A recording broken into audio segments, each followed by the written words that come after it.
예, 오늘 본문은 이스라엘 자손이 애굽 땅을 떠난 지 3개월이 되던 날 그들이 시내 광야에 이르니라 라는 이 말씀과 함께 시작이 됩니다. 그 역사적인 구원의 사건, 그리고 기적의 사건인 홍해가 갈라진 그 구원의 사건 이후로 이스라엘 백성들은 무려 3개월 동안이나 광야를 걷고 또 걸은 것이죠. 홍해를 건넌 후에 이스라엘 백성들에게 펼쳐진 광경은 광야에서 광야로 끝없이 이어지는 그런 땅이었습니다. 먼저 수르 광야가 나왔습니다. 수르 광야는 홍해를 막 건넌 다음에 있었던 광야인데요. 그 시내 반도라고 그러죠. 시나이 반도. 시나이 반도 북쪽으로 길게 나 있는 그런 광야를 말합니다.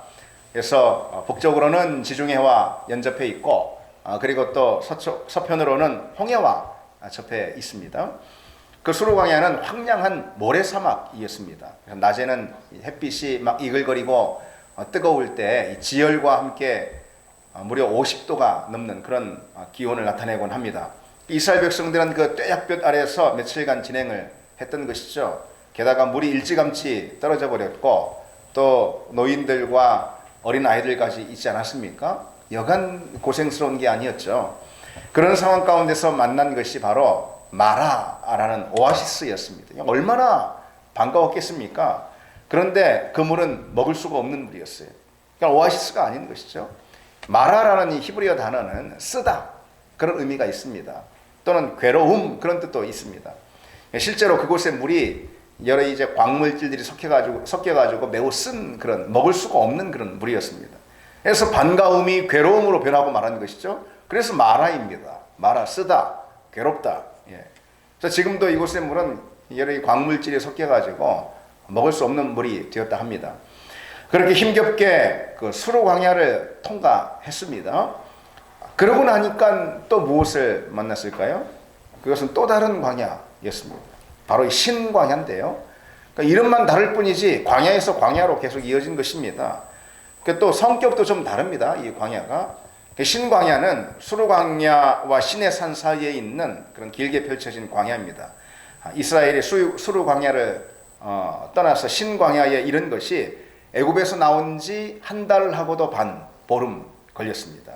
수르 광야는 평지 형태의 넓은 광야인데 이 신광야는 높은 돌산들이 이렇게 우뚝우뚝 솟아있는 그런 산지 형태의 광야입니다. 그러니까 뭐 어쨌든 매마찬가지 광야는 똑같습니다. 그리고 이 신광야를 지났습니다. 힘겹게.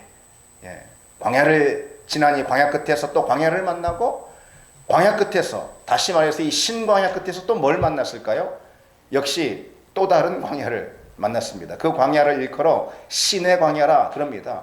신의 광야는 신의 산 있죠. 신의 그 산맥이 쭉 있는데 그 산맥 아래에 펼쳐진 광야다 해서 신의 광야라 그럽니다. 그 신의 광야에 도착하고 보니까 홍해를 건넌 지 무려 석 달이 지나게 된 것입니다. 그래서 결국은 광야를 벗어나지 못하고 그만 그 광야에다가 진을 치게 된 것입니다. 석 달간 광야에서 또 다른 광야로 또 다른 광야로 그래서 뭐 광야를 벗어나지 못하고 그 광야에서 이제 그만 진을 치게 된 것이죠. 장막을 쳤습니다. 홍해를 건너서 애굽의 노예로부터 자유인이 된 이스라엘 백성들의 여정을 한번 주목해 보십시오. 그야말로 광야에서 광야로 이르는 여정 아니었습니까? 광야에서 또 다른 광야로의 여정. 그것이 애굽에서 구원을 받은 이스라엘 백성들의 그런 길이었습니다. 가도 쓴물만 또 가득한 그런 길이 나왔고 앞뒤가 다 막히고 광야가 그렇지 않습니까? 답답하고 그리고 끝이 보이지 않고 그래서 결국은 목이 타고 그리고 고난이 친구가 된 것입니다. 그래서 이 광야라는 것이 인생의 짐을 의미하는 것이죠. 고난을 의미하는 것이죠. 그것이 무겁고 또 힘겹게 느껴져서 또 때로 눈물이 나고 또 앞이 보이지 않고 그러니까 이스라엘 백성들이 하나님을 원망할 만한 사정이 사실 되기도 했던 것이죠. 결국 광야를 벗어나지 못하고 광야의 진을 치게 된 것이죠. 바로 그런 인생의 광야에서 이스라엘 백성들은 참 지칠 대로 지치게 된 것입니다. 무엇보다도 자신의 정체성에 대해서 묻기 시작했어요. 하도 오랫동안 그런 광야에서 광야로 이어지니까 이런 의문이 이제 들기 시작했던 것이죠. 아니 하나님의 백성이 되었다고 하더니 홍해를 건너가지고 이제 애굽의 노예로부터 자유를 얻은 참된 자유인 하나님의 백성이 되었다고 하더니 실상 지금 광야길을 정처 없이 헤매고 있는 우리 모습을 보니 사실 이게 하나님의 백성이 맞는가? 실상 우리의 처지가 어떤가? 뭐 그런 의문이 들기 시작했다는 것이죠. 뭐 하나님의 백성은 하나님의 백성인가? 이런 거죠. 그런 광야가 쭉 이어지고 광야 한복판에 장막을 치다 보니까 이들이 하나님의 백성으로서 누려야 할 그런 자유와 특권, 자부심, 하나님 시민이라는 그런 시민의식 이런 것들이 이제 사라지게 된 것입니다. 그런 걸 잃어버리게 된 것이죠. 그래서 정말로 내가 누구인가? 내가 어떤 존재인가? 하나님이 우리한테 행하신 일이 무엇인가? 홍해의 기적이 정말 우리에게 좋은 기적인가? 뭐 이런 생각을 하게 되었다는 거예요. 그러면서 시험에 빠진 것이죠. 그런 상황 가운데서 하나님께서 이스라엘 백성들에게 들려주신 말씀이 바로 오늘 이 말씀입니다. 오늘 특별히 5절로 6절 말씀을 보면은요, 세계가 다 내게 속하였나니 너희가 내 말을 잘 듣고 내 언약을 지키면 너희는 모든 민족 중에서 내 소유가 되겠고 너희가 내게 대하여 제사장 나라가 되며 거룩한 백성이 되리라. 이 말씀을 하시고 싶었던 것이죠. 이스라엘 백성들이 우리가 과연 하나님의 백성 맞습니까? 이런 처지가 하나님 백성으로서의 삶 맞습니까? 시험에 빠졌단 말이죠. 그런 그들에게 먼저 광야의 반석에서 물이 터져 나오게 하실 수도 있고 그 다음에 만나로 메추라기로 먹일 수도 있고 다 그렇지 않습니까? 문제로부터 해결이 있을 수 있어요. 그러나 그 전에 그보다 더 중요한 것이 무엇입니까? 그들의 정체성을 다시 한번 상기시켜 주는 것이죠. 확인시켜 주는 것입니다. 첫 번째로 하나님께서 이스라엘 백성들에게 너희들은 누구다 라고 말씀해 주실 때 첫 번째는 무엇입니까? 당신의 소유로 삼아주셨다. 너희는 모든 민족 중에 내 소유가 되겠고 이 말씀이죠. 둘째로는요, 이스라엘 백성들을 온 민족 가운데 제사장 나라로 삼아주시겠다. 그거죠. 너희가 내게 대하여 제사장 나라가 되며 그러지 않았습니까? 마지막으로는요, 하나님의 거룩한 백성으로 삼아주리라. 거룩한 백성이 되리라. 그렇죠. 그것이 오늘 본문 5절로 6절 말씀 아닙니까? 세 가지인 거예요. 그분의 소유가 되게 하시고, 그리고 또 하나님 나라의 제사장이 되게 하시고, 거룩한 백성이 되게 하신다. 이것입니다. 근데 여기서 제사장이라는 것은 중보자를, 대리인을 의미하는 것입니다. 하나님이 우리를 세상 가운데 복음을 나누어주는 중보자, 곧 대리인으로 삼아주신다. 그런 말씀인 거죠. 이 말씀의 의미는 사명자다라는 그런 의미가 있는 것이죠. 그렇죠.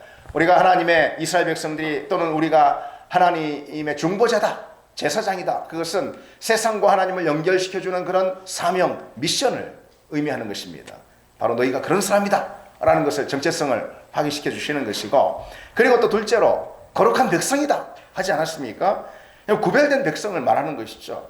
거룩은 구별이잖아요. 그러니까 하나님의 사람들로 특별히 구별해서 우리를 그분과의 친밀한 교제와 연합 안에 있게 하시겠다.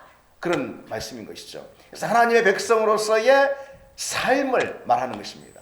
그래서 거룩한 백성은 그분의 백성으로서의 삶을 말하는 것이죠. 라이프 스타일인 것입니다. 그런데요, 이것이 이제 두 번째 약속과 세 번째 약속이잖아요. 제사장 나라가 되게 하고 거룩한 백성이 되게 하고, 근데 이 약속은 첫 번째 약속에 달린 것입니다.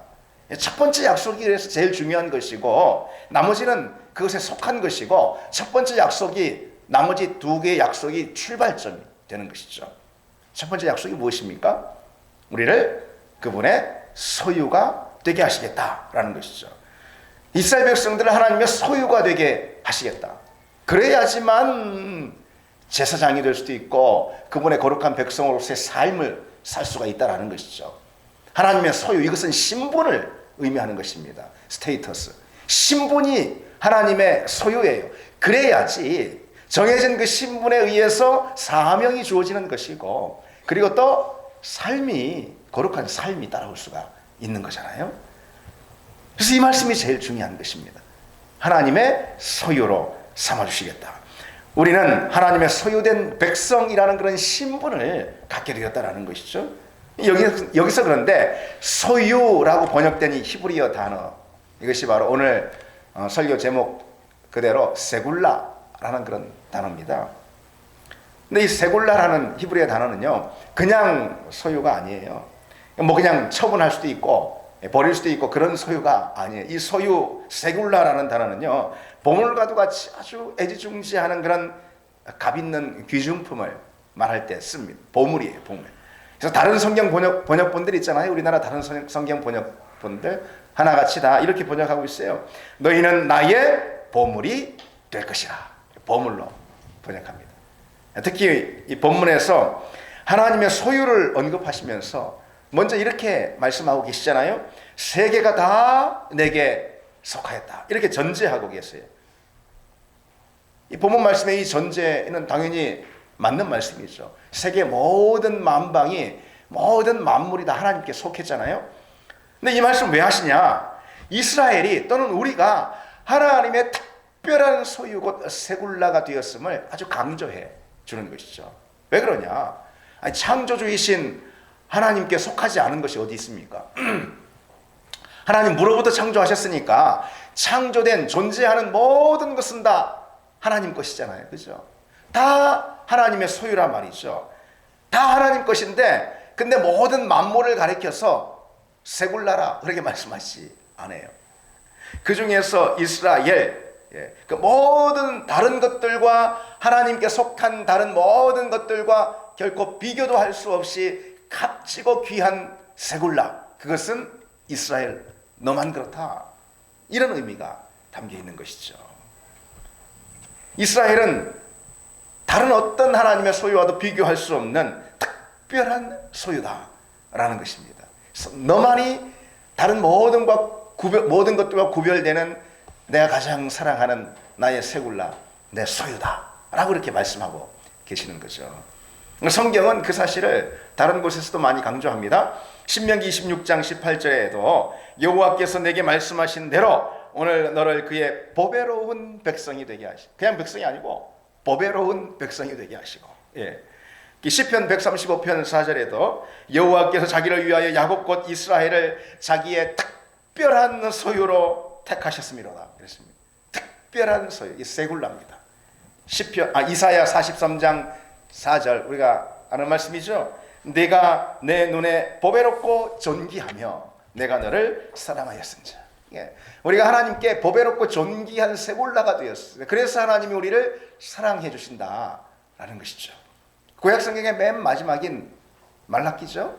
말라기 3장 17절에도 그건 하나님의 예언의 말씀을 끝맺는 장면이잖아요, 말라기가. 근데 거기서도 이 중요한 말씀을 놓치지 않으십니다. 만군의 여호와가 이르노라, 나는 내가 정한 날에 그들을 나의 특별한 소유로 삼을 것이요, 또 사람이 자기를 섬기는 아들을 아낌같이 내가 그들을 아끼리라.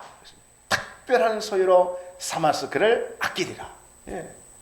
이것이 성경 전체의 맥락인 것입니다. 하나님이 우리를 그분의 소유로 삼아주셨다. 특별한 소유로. 이게 성경 전체의 맥락인 것이죠. 특별히 오늘 본문은 신의 산에서 하나님께서 주신 언약의 말씀이잖아요. 출애굽기 19장, 20장에 신의 산 언약의 최고봉인 십계명이 나오지 않습니까? 19장부터 신의 산에서 하나님과 이스라엘 백성이 서로 언약을 맺는 그런 장면이거든요. 근데 이 신의 산 언약은요, 종종 하나님과 이스라엘의 결혼식의 비유가 됩니다. 신랑 되신 하나님과 신부 되신 이스라엘의 영원한 연합, 영원한 하나됨, 그것을 출발하는 결혼식, 이게 바로 이 신의 산 언약입니다. 고대 근동의 풍습에 따르면요, 결혼은 일종의 신성한 계약입니다. 결혼식 날 남편은 여러 하객들에게 잔치를 베풀고 결혼 계약을 선언합니다. 특히 결혼 계약을 낭독할 때요, 이 남편은 그 신부에 대한 영원한 소유권을 그 결혼 계약 가운데 선언합니다. 이런 거예요. 이때까지는 부모님의 세굴라, 당신 부모님의 세굴라였던 이 당신이 이제로부터는 나의 영원한, 나의 중요한 보물이 되었습니다. 나의 세굴라가 되었습니다. 이게 이제 결혼식 가운데 이게 있는 것이죠. 멋지지 않습니까, 여러분? 그렇죠? 주례 할 일이 있으면 저도 이걸 시켜야 되겠어요, 그죠? 그래서 마찬가지예요. 하나님은 지금 시내산의 거룩한 계약식에서 이렇게 선포하고 계시는 거예요. 너를 나의 영원한 세굴라, 특별한 소유로 삼노라. 그렇게 선포해 주시고 있다는 것이죠. 그런데 이 세굴라라는 표현 가운데 들어있는 가장 중요한 의미가 뭐냐면은 지켜준다 또는 보호한다. 그런 의미가 세굴라라는 이 표현 가운데 들어있습니다. 그렇지 않겠습니까? 자신에게 무엇보다도 소중한 보물 이렇게 선언을 했으면은 그 누구에게도 빼앗기지 않는 것이죠. 그렇죠. 신부를 향해서 너는 나의 세굴라 해놓고선 뭐 금방 빼앗기면 되겠습니까? 뭐 아무한테나 또 줄 수 있는 것도 아니지 않습니까?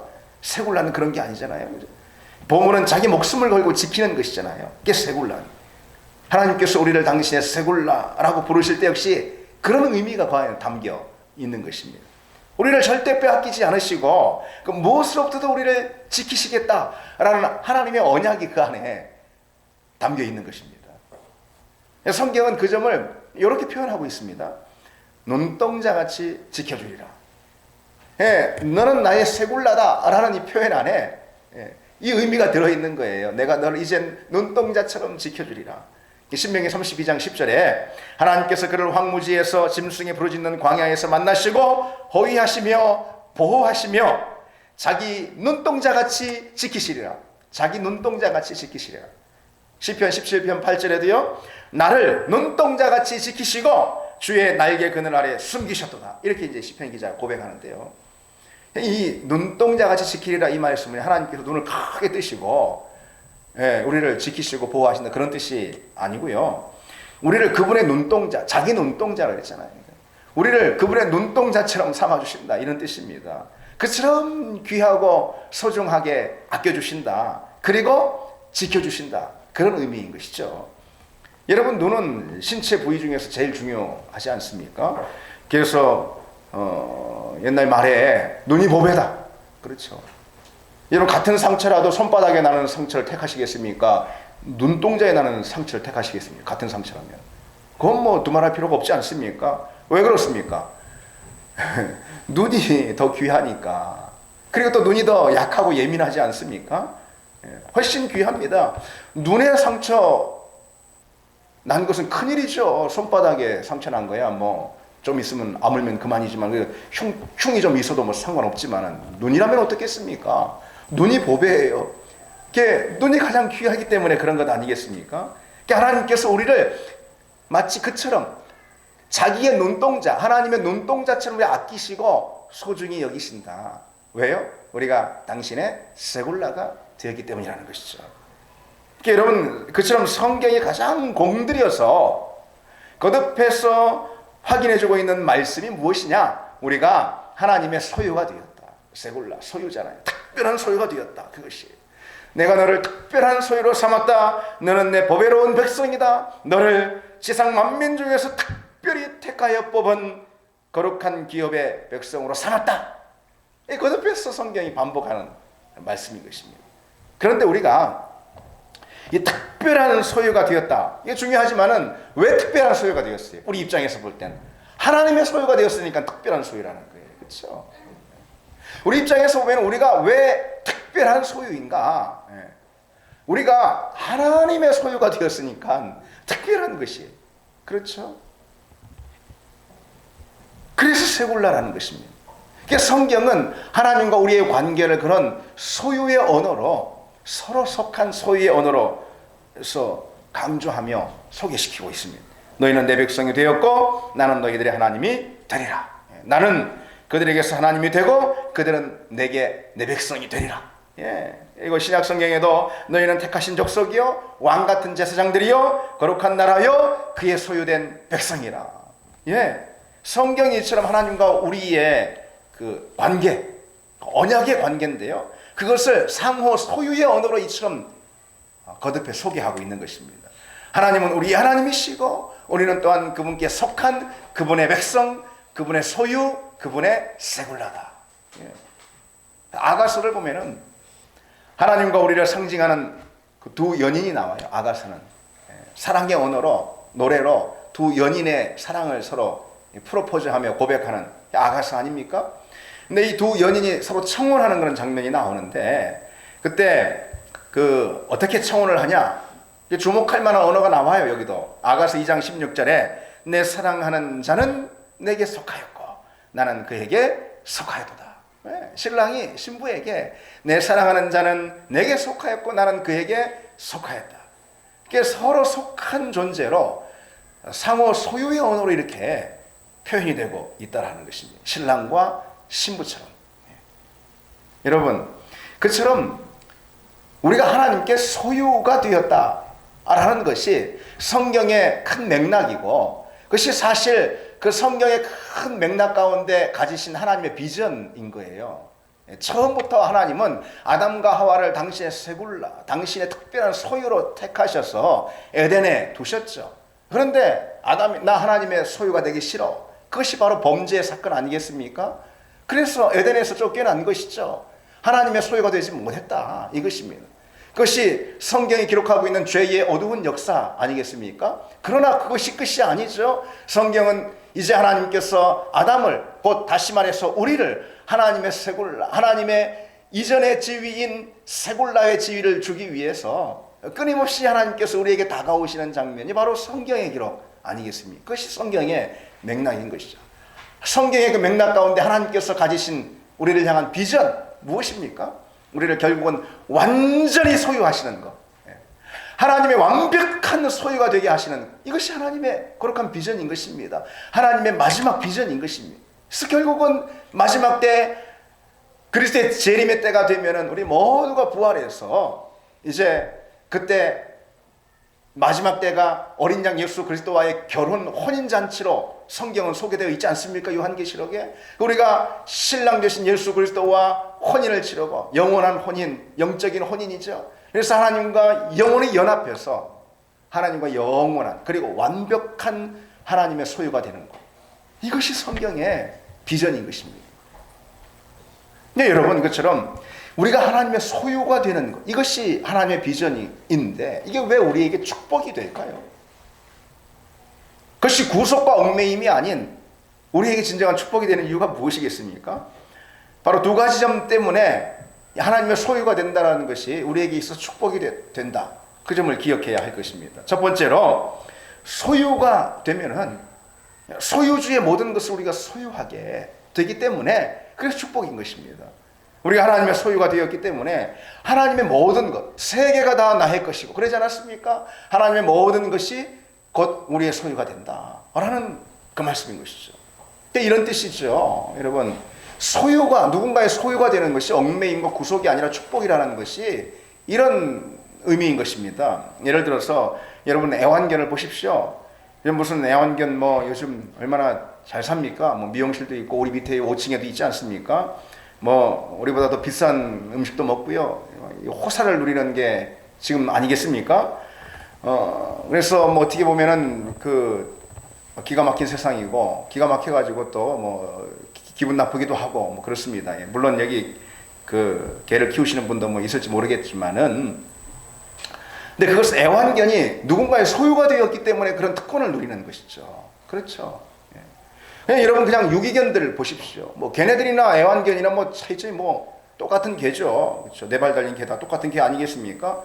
그리고 유기견들은 어떻습니까? 미아처럼 도시 뒷골목을 떠돌면서 위험한 차가 다니는 길거리를 그야말로 거기서 풍찬 노숙을 하는 게 이 유기견들 아니겠습니까? 얼마나 불쌍합니까?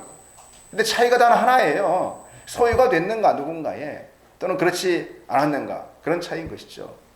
여기 우리 지난주에 저 교육관도 뭐 조금 이렇게 공사를 하고, 저 주방에도 조금 뭐 이렇게 보수 공사를 하고 좀 그랬거든요. 거기 공사해 주러 오신 그 공사 소장님이 계세요. 그분 그 부인하고들 같이 오세요. 그래서 우리 김영미 집사님 친구분이기 때문에 그분 부인이 그래서 같이 오시는데 이번에는 계속 안 오시더라고요. 그 소장님만 오시는 거예요. 그래서 어떻게 혼자 오시냐 이렇게 여쭤봤더니, 지금 우리 집 그 강아지가 나이 많이 든 강아지예요. 그 강아지가 부인과 계통에 요즘 개도 그렇습니다. 다 이렇게 과가 나눠져 있어요. 부인과 계통에 이 질병이 걸려가지고 수술을 했다네. 수술해가지고선 중환자실에 중환자실에 좀 누워 있다가 회복 중이라고. 근데 엄마가 떠나면 엄마가 누군지 아시죠? 엄마가 떠나면은 이 개가 불안해가지고선 이렇게 회복에 차질이 생긴다고. 그게 지금 우리 집사람이 병원에 지금 붙어 있다고. 간병하느라고. 그러더라고요. 그래서 난 정말 근데 그분이 워낙 진지하게 말씀하시니까, 거기다 대고 어떤 다른 말을 할 수 있겠습니까? 그리고 또 우리 교회에서도 이렇게 개 키우는 거야. 다 자유니까.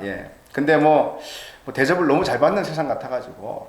근데 어쨌든 같은 개 입장이지만은 유기견은 누구의 소유가 되지 않았기 때문에 그처럼 그야말로 노숙 생활을 위험스럽게 하는 것이고, 애완견은 누구의 소유가 되었기 때문에 특권을 누리는 거 아니겠습니까? 다른 차이가 없는 것이죠.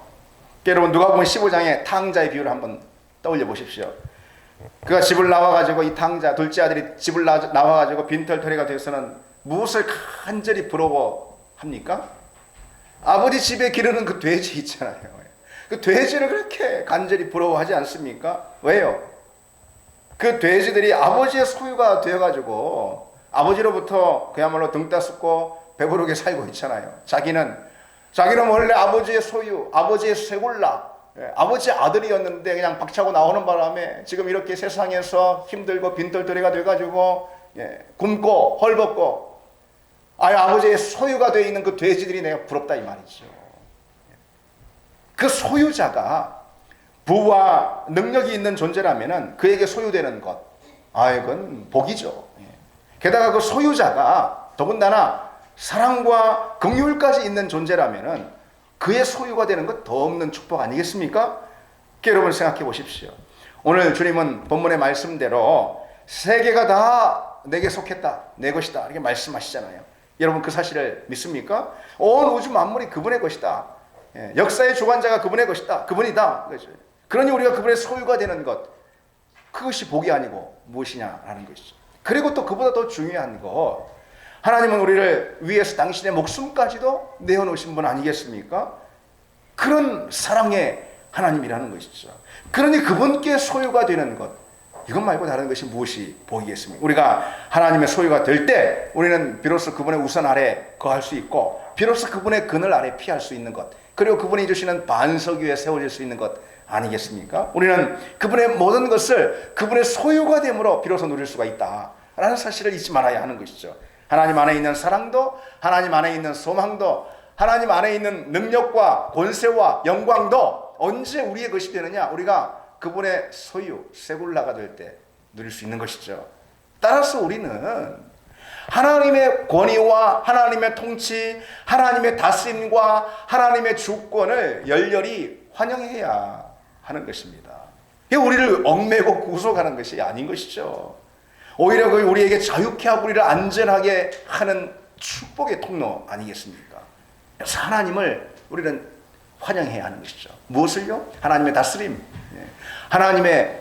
하나님의 주권, 하나님의 통치를 우리는 환영해야, 받아들여야 하는 것입니다. 하나님의 주권과 통치, 다스림을 받아들일 때 비로소 우리는 하나님의 소유가 되고, 소유가 됨으로 인해서 그 모든 은혜를 누리게 된다는 것이죠. 왜 우리가 염려하고 걱정하고 또 세상에서 두려워하고 그렇습니까? 그 세상보다 훨씬 더 큰 그 모든 세상을 소유하고 계신 하나님의 소유, 다시 말해 특별한 소유가 되지 못하기 때문에 우리는 세상에서 염려하고 또 걱정하고 그런 것 아니겠습니까? 우리보다 훨씬 더 큰 세상의 벽 앞에서 낙심하고 좌절하지 않으려면은 우리는 그 세상 모든 것을 갖고 계신 하나님의 특별한 소유가 되어야 한다는 것을 여러분 기억하시기 바랍니다. 주님의 소유됨을 기뻐하고 주님의 다스림과 통치를 즐거워하고 그것을 여러분의 삶의 자리에 날마다 열렬히 환영하고 초대하고 받아들이는 그런 여러분 되길 바랍니다. 마지막으로 두 번째로 소유가 되는 것이 왜 축복이냐? 그것은요, 선택을 받았음을 의미하기 때문에 그렇습니다. 여러분, 선택이 먼저죠. 선택을 받아야 소유가 되는 것 아니겠습니까? 소유가 되었다는 것은 그 전에 우리가 하나님께 선택을 받았다라는 것을 의미하는 것이죠. 반면에 소유가 되지 못했다라는 것은 뭘 의미합니까? 거절받았다라는 것을 의미하는 것이죠. 사실 우리 인생은요, 그 선택과 거절 사이에서 행복과 불행을 느끼는 그런 것이 바로 우리 인생입니다. 선택과 거절 사이에서 행복과 불행이 되는 것, 선택과 거절이 우리 인생을 불행과 행복으로 결정한다라는 것이죠. 선택은 우리로 행복과 자존감을 선물하지만은요, 거절은 우리로 깊은 상처와 좌절을 맛보게 하는 것 아니겠습니까? 그리고 그 선택과 거절의 사건들은 우리가 태어나면서부터 인생 동안 평생 경험하게 되는 것입니다. 그렇죠? 태어나면서부터 그건 뭐예요? 부모님한테 선택받았다, 그걸 의미하는 거잖아요. 내가 태어났다라는 것은 내가 부모에게 선택받았다라는 것을 의미하는 거죠. 그렇죠? 그 이후로부터 계속해서 선택과 거절 사이에서 우리는 행복과 불행을 경험하게 되는 것입니다. 예. 학교가 날 선택하는 것을 뭐라고 해요? 합격이라, 합격. 그렇죠? 예.